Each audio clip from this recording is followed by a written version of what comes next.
This video is brought to you by Slate Black Industries. For grips and accessories, visit slateblackindustries.com. Answer the question. Oh, the new MP5. Would you like a silencer for that?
The MP5 is timeless, but it's not just because the MP5's core reliability and shootability is so great, but rather how the MP5 is able to stay relevant through modularity to accommodate the most current gear technology development.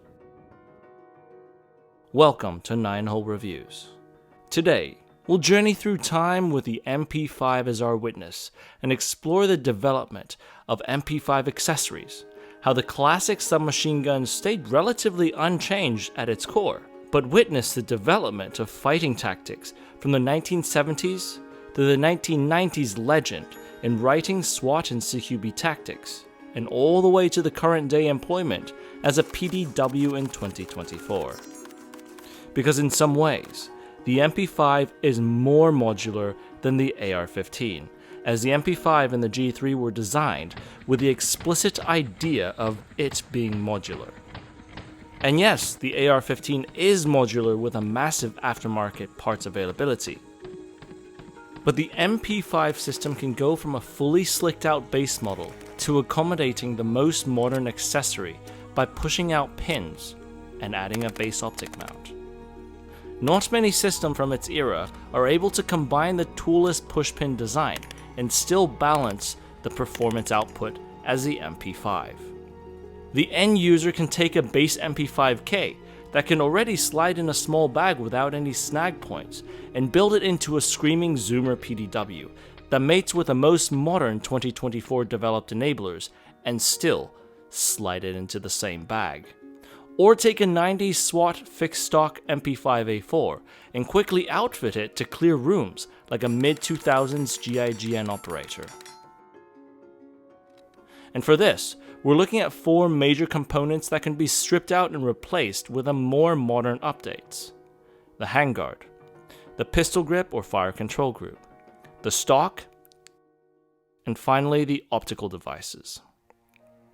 So while the base MP5 or MP5k series has already got a lot to offer in terms of reliability and low recoil impulse, this built-in adaptability is a true reason why we're interested in this weapon system's flexibility in accessories and component development.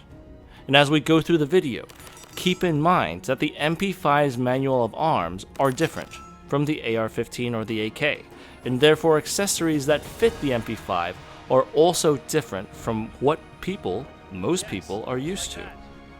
The light switches, the pressure pads, the optic mounts, the stocks all work to accommodate the AR-15 and the AKs differently than the MP5. But before we get into this,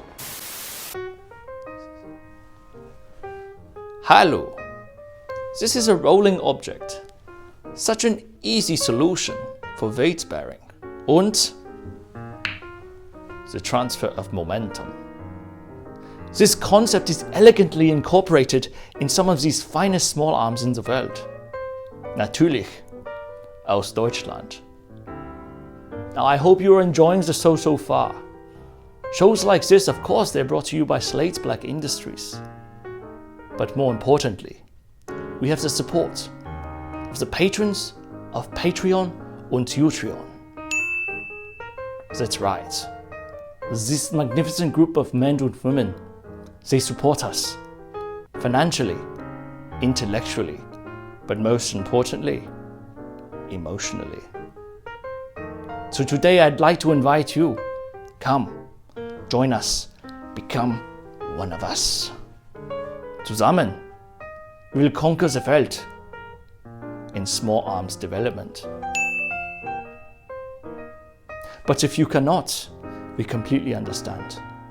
We will be just as happy to see you put a comment in the comment section below.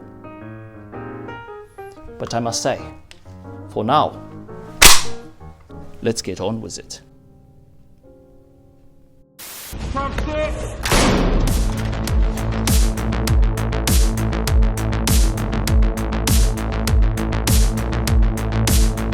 As the 70s and the 80s kicked off with what turned the MP5 into a major calling card for all Western counter-terror units, the widely documented embassy assault by the SAS troopers cemented the image of the MP5 as a symbol of Western Tier 1 counter-terror units. But what is less acknowledged is how the SAS adopted the MP5 after observing how effective the Maschinenpistole 5 was in the hands of the German GSG-9 operatives. Specifically, the Lufthansa Flight 181 hijacking incident in 1977, where a contingent of the Bundesgrenzschutz GSG-9 operators stormed the hijacked flight in Somalia, freeing all of the passengers and killing 4 of the terrorists on the flight.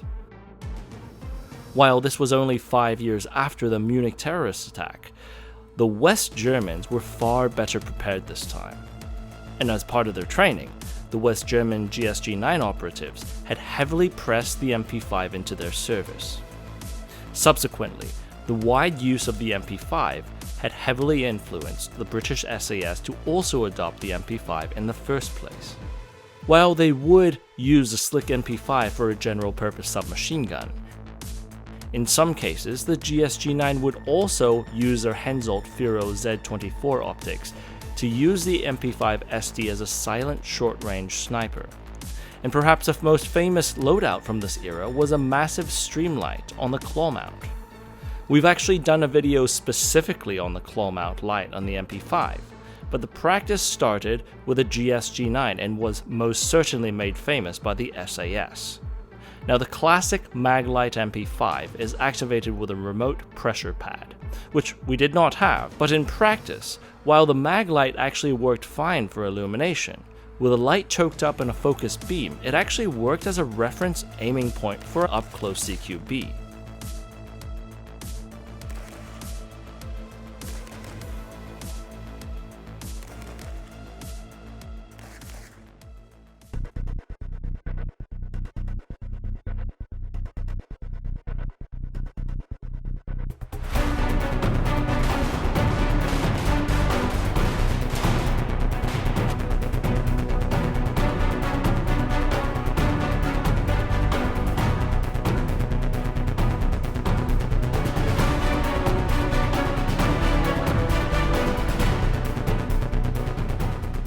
The MP5 would also find its way in American law enforcement use through the FBI's new hostage rescue team, the HRT, that spearheaded much of the US law enforcement special weapons and tactics, with the MP5 front and center of the 90s SWAT tactics. This was a golden era of the MP5. The 90s MP5 is a classic image of the MP5 that we now know of. Nicolas Cage and Sean Connery in The Rock. Welcome to The Rock.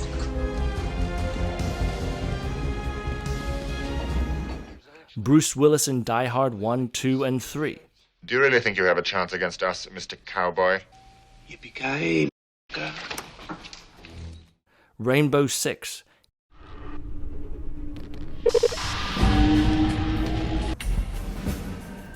Alpha, go. Charlie, go. Under fire. Contact. Threat neutralized. Got him. The 90s MP5 was a hero's weapon.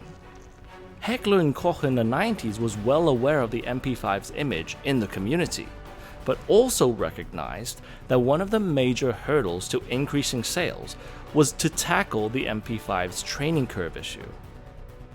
H&K therefore established the H&K International Training Division, the ITD, in the 90s, employing former SAS troopers who practically wrote the book on modern CQB techniques.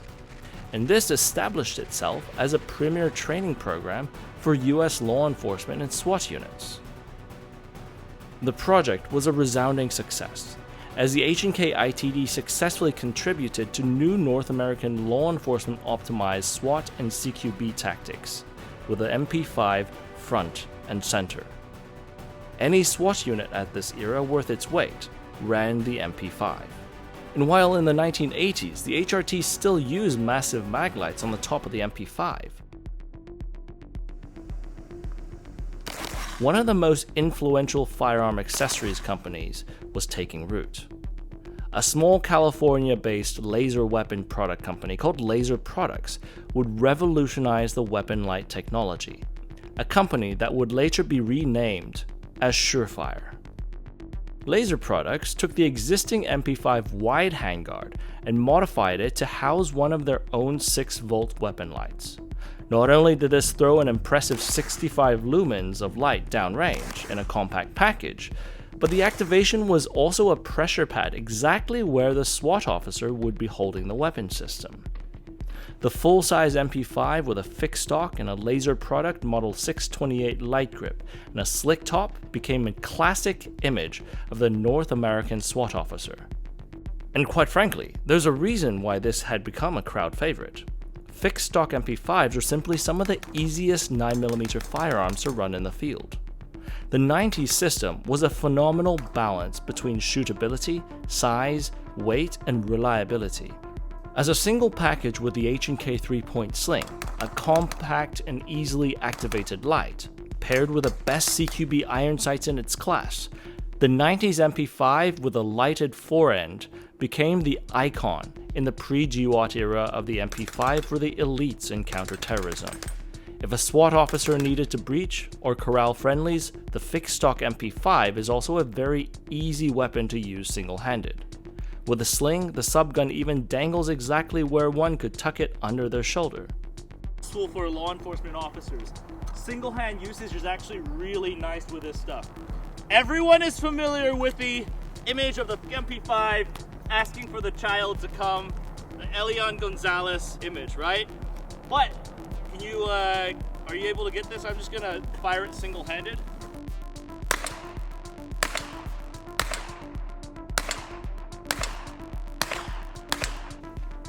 With just a switch to the Surefire 628 handguard, the upgrade really did not take much of an effort, but became a crucial tool for the MP5's role in modern CQB tactics. And the lighted forend accompanied operators and officers from the LAPD SWAT, the FBI HRT, the Army Special Forces, and Navy SEALs with their specific MP5N models. Weight-wise, the Golden Era MP5 was actually quite reasonable, especially since it's a very trim, almost 7-pound system. The short barrel, with an integrated light and pressure switch, is exceptionally handy with very few snag points and no wire management required. It's easy to shoot and even easier to carry. With a collapsible A3 stock, the weight gets bumped up an extra ½ pound, but it could be stowed even easier. The iron sights are excellent, especially with the tritium replacement.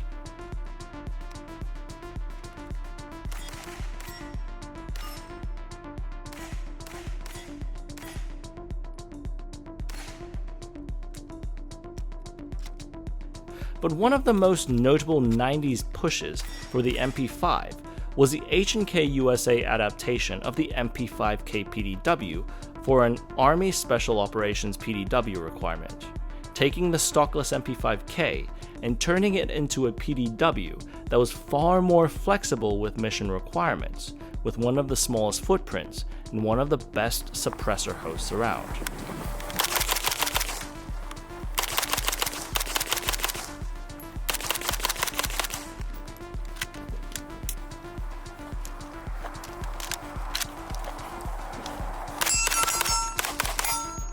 With no ammunition, the PDW weighs in right under 6.5 pounds, making it a super easily concealable and a carryable package. But remember, this has no illumination.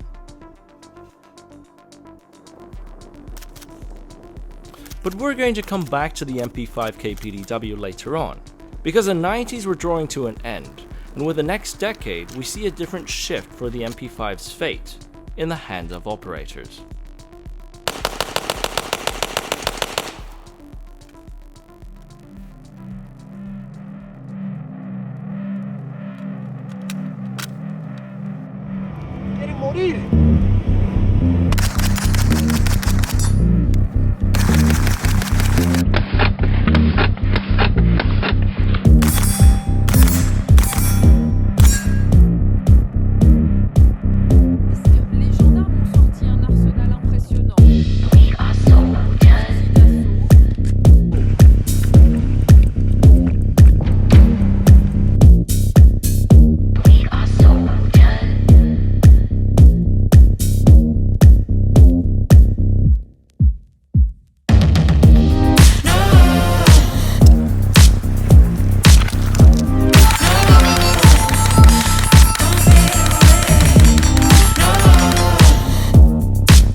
This is the age of the heavy and thick MP5. As the 2000s rolled by, there was an increase in kinetic military operations, a direct response to 9/11. While it was designed in the 90s, the military standard 1913 rail system, or Picatinny rails, were widely fielded in the 2000s, most notably through the employment of the Knights Armaments RIS or RAS rails, or commonly known as the CAC rail. Options were developed to outfit the MP5 with rails to interface even more enablers. Lights, optics, and lasers became the next enhancements to the SMG. The CAC railed MP5 A3 nowadays is colloquially called the Sicario model, from its silver screen debut in the hands of Alejandro in the film Sicario, as he negotiates with a suppressed MP5. But 9mm ammunition en masse is heavy, and the Sicario-style railed-up MP5 is also heavy. The Sicario-style MP5 rolls in at almost 9 pounds fully kitted with a red dot, light, rail, and collapsible stock.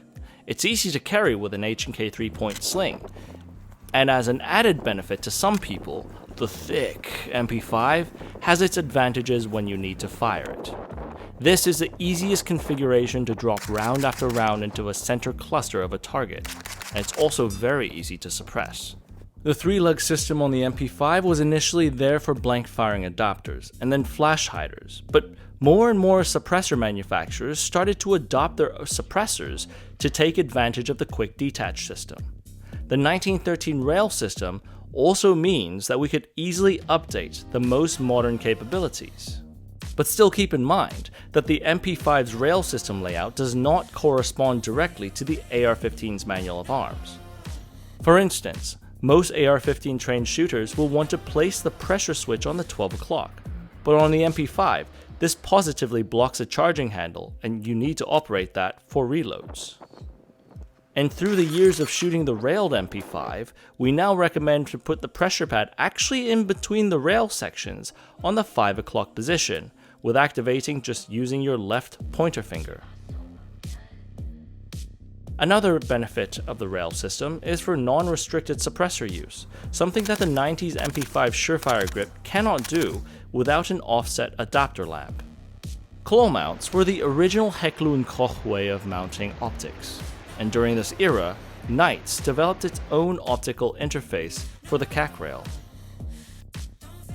But B&T also developed a significant lineup of rails for the series of roller-delayed blowback systems like the MP5 and HK33. Some people, however, just welded on PIC rail sections and called it quits. Subsequently, the 1913 railed MP5 is most associated with the French GIGN and their heavy loadout, the South Korean 707 Special Missions Group, and even various European law enforcement agencies using B&T and European manufactured PIC rails. Notable French systems had ultra-tall optic mounts to facilitate the use of ballistic face shields, and some would even use the crooked gas mask stock. Now, the real downside to the 1913 railed MP5 came down to dead weight from Picatinny rails, especially when you add the optic, the light suppressor, and maybe even laser. Although this is an issue more so for the military than law enforcement.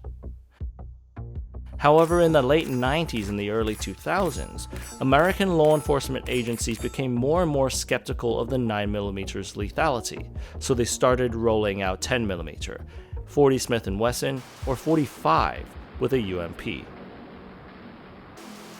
And the 2010s certainly marked a drastic shift towards the short-barreled 5.56 rifles, as even more GWAT military veterans ended up in law enforcement agencies.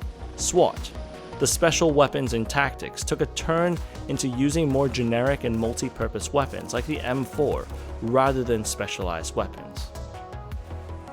Many European Tier 1 law enforcement agencies even heavily adopted the use of ultra-small short-barrel rifles, like the G36C and the SIG SG 552 and 553 series.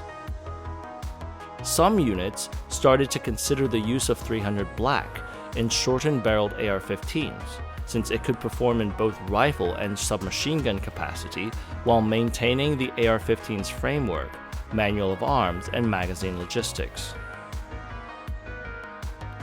At this point, the MP5 appeared to be on a downward track, until its next phase of life.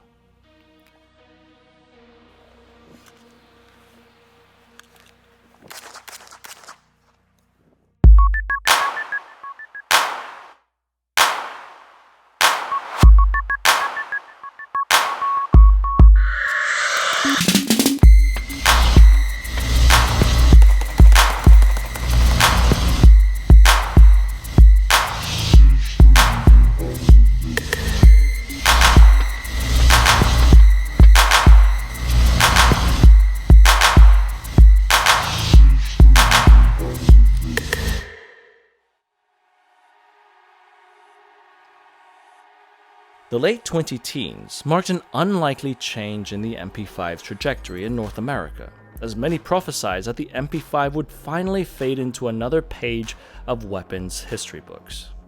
Remember, much of the US law enforcement and military service members of this era gravitated towards the use of the carbine, and even started to drive their international counterparts to shift away from using submachine guns.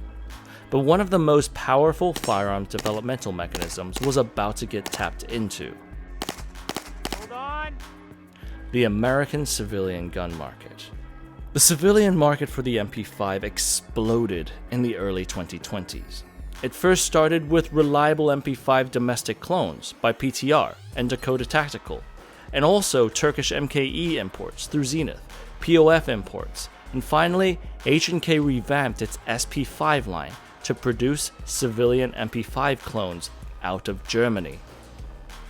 On the legal end, the US firearms consumer market also learned to navigate NFA laws that previously rendered MP5-type pistols stockless and useless. With an increased competition of well-made clones sold at affordable prices, the US market further exploded with a demand for aftermarket parts development. And oh, did the market respond? Right before this time, Magpul developed its new M-LOK system, which is far lighter than older Picatinny rail. B&T, the Swiss manufacturer, also blanketed the market with some of the most popular stock designs and some of the best optic rails available. Red dot sights and light designs were matured and pushed out a greater lumen output, used less batteries. 9mm ammunition also had a significant development under an increased demand from the FBI, driving standard handguns back into the 9mm loading for law enforcement. Even Timney made a match trigger for the MP5 system. All of this development, while the market was still flush with surplus parts in older MP5 kits, magazines, and accessories for people to flex their MP5s on social media. But from this use case, the MP5, especially the MP5k, was still hyper small and packable as a PDW. Like, you could feel this is so tiny compared to the other one.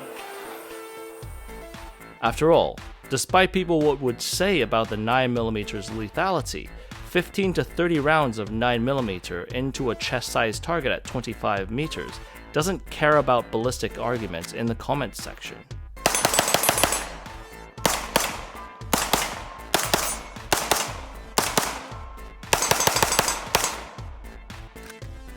We've featured one of our early iterations of the MP5k PDW zoomed out, but have since built a follow-on model without the tri-lug barrel to keep the system even more trim. Much like the Sicario MP5, we tucked the light switch at the 5 o'clock position, but took advantage of the M-LOK's angled slots and used a reverse-mounted Unity hot button on the crowded but still usable MP5k front end, and stuck Slate Black Industries grip panels and the SVG on to increase control. This maintains a clear left side for the charging handle and eliminates the use of clumsy Velcro systems. And so we arrive at the year 2024. Previously, the Golden Era's 1990s MP5 was amazingly balanced and used prescribed H&K purpose-built accessories. But with the complaints of the 2000s era MP5 being too heavy, too anemic, lacking aftermarket support like the AR-15, the civilian market has fully responded with a comparable selection of parts and accessories for a wide range of deployments of the MP5, as long as you're willing to learn the MP5's manual of arms, which is the most important development of the civilian market. Unlike the 1990s H&K ITD International Training Division, the knowledge, the best practices, and training techniques can now be found over the internet in the mid-2020s through social media projects, completely free of charge. Channels featuring heavy hitters in the H&K community like James Williamson, Derek G, and Special Forces operators like Jeff Gerwich directly share their knowledge that have previously would have only been available if you were a SWAT officer with a department that funds you to attend an H&K ITD event. And of all of these 2020s MP5s, the MP5k PDW is the model that's making the most comeback of them all. While the full-size MP5 is easy to shoot, it is large compared to the current Micro 300 Blackout offerings. The 300 Blackout systems could still not match how small and trim the 2024 era H&K MP5Ks are. But if you really want to go really small and have something smaller than a 300 Blackout or smaller than a regular AR-15 or M4, this is what you can go with, and this gets really small. And obviously, if I didn't have the suppressor or the light on here, I mean, look at this thing. This will fit in basically everything. And even in this configuration right here, it'll still fit in a lot of bags.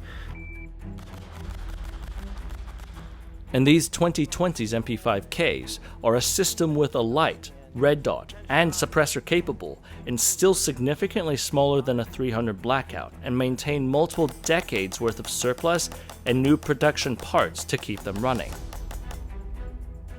And so in the year 2024, the even smaller and even more capable Zoomer MP5k PDW wears M-LOK rails and therefore is even lighter, uses miniature rechargeable lights pushing 500 plus lumens, can run red dot sights the size of a 35mm film canister for 50,000 hours of runtime, sits on a core MP5 body, one of the most reliable and precise machines that spits more lethal 9mm with an ultra-low recoil onto targets out to 100, 150 meters out.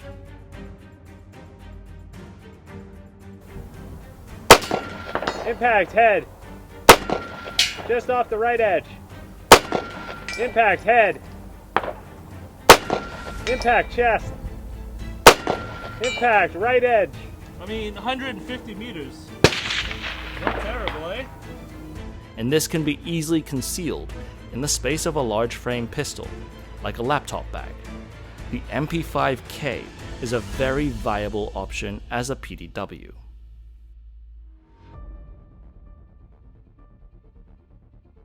And so we've come to the end of our journey through the MP5's development through time.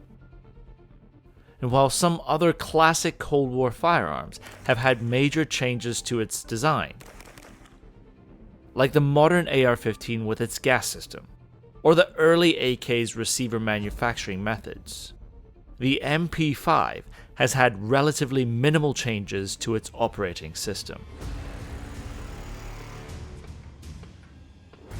Because most of the MP5's changes have been peripheral, and despite its short stature, it has played a gargantuan role in our understanding of CQB.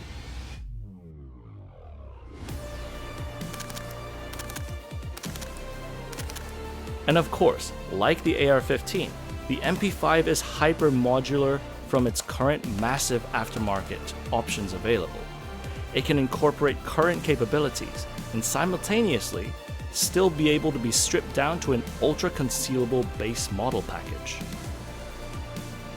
And so whether you like the MP5 or not, respect that it's written the book on CQB tactics for the last 6 decades and will likely survive another few decades of hard use. Because of course, the MP5 is timeless.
This is Joe 96, 4 Vic, 8 packs, REDCON 1, green to green. How copy, over? Joe 96, this